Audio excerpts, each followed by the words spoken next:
A gente está agora aqui dentro da ocupação Carlos Marighella, uma homenagem que a gente fez ao revolucionário baiano, o inimigo número 1 da ditadura militar. O Marighella liderou a ALN, né, que é a Aliança Nacional Libertadora.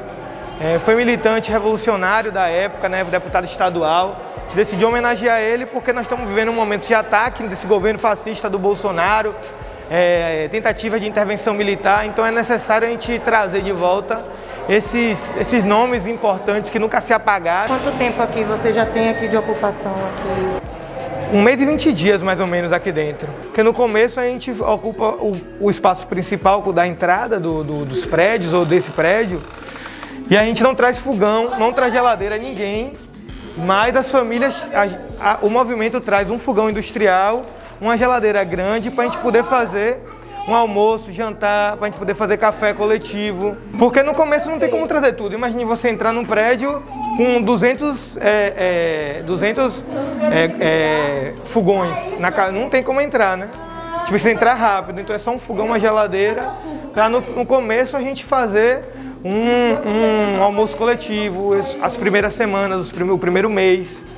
E aí quando as famílias começam a trazer o fogão, começam a trazer a geladeira, quando as famílias começam a trazer os móveis, aí a gente vai começando a dissolver essa cozinha coletiva.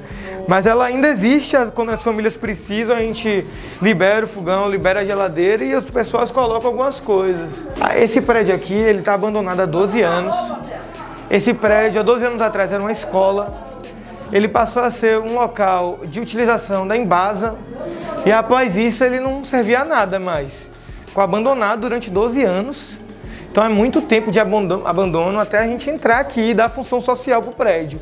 A Constituição diz que todo espaço público tem que cumprir uma função social. E a função social é servir, por exemplo, a uma escola, a uma creche, a um teatro, servir para ser um posto de saúde. Mas se esse local público não cumpre essa função social e as famílias, por exemplo, ocupam, a função social passa a ser dada pelas famílias.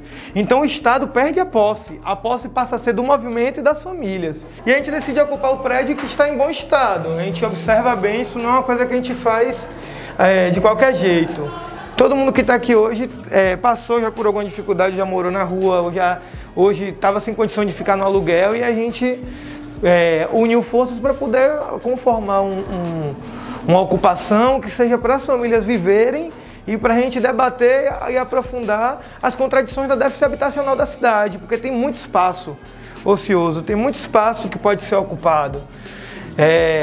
Tem um dado que diz que só o Centro Histórico e o Centro Antigo de Salvador tem capacidade para poder suprir o tanto de famílias que não têm casa. Então isso é muito importante ser debatido no processo de reforma urbana de Salvador, porque a gente tem condições de, em 7, 8 bairros, conseguir ali diminuir ou chegar perto de um número que zere, né, a déficit habitacional, mas que isso só vai ser feito se o poder público, o governo do estado, a prefeitura tiver vontade política, né? Porque às vezes tem condição de fazer, mas não faz. Em diversos momentos a gente viu isso acontecer, com despejos truculentos em ocupações que a gente já fez, com falta de diálogo, com dizer que vai fazer reunião com a gente e não fazer. Aí a gente decide ocupar um espaço que a gente observa que as famílias elas vão se sentir bem, que seja perto de locais onde elas têm, assim, fique próxima de onde elas já moravam, né? Porque às vezes a gente tira das famílias de muito perto de onde a raiz dela está, e isso dificulta muito na vivência dela, na manutenção dela na ocupação. A maior média de público aqui que a gente tem é de mulheres. Majoritariamente mulheres com filhos. Os maridos vêm ao decorrer da luta, mas até nas nossas reuniões o contingente de mulheres precisando de casa, ele é avassalador. Ela é brutal, assim, inclusive mulheres negras, a maioria delas.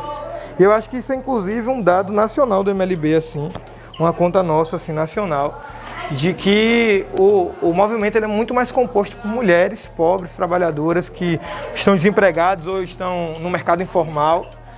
Então aqui são várias casas que a gente construiu assim, em um mês as famílias fizeram isso aqui.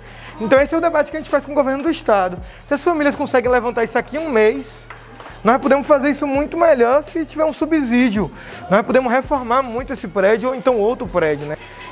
Hoje, com o governo do estado, a gente está debatendo deles entrarem num acordo com a gente, ou entregarem as casas, ou nos darem uma alternativa plausível para essas famílias morarem, a gente construir as casas, a gente fazer autoconstrução, a gente remodelar o prédio, ou eles entregarem um outro prédio para poder as famílias morarem. Então tudo isso é alternativa real, alternativa política que pode ser feita, entendeu? Faz uma campanha de solidariedade.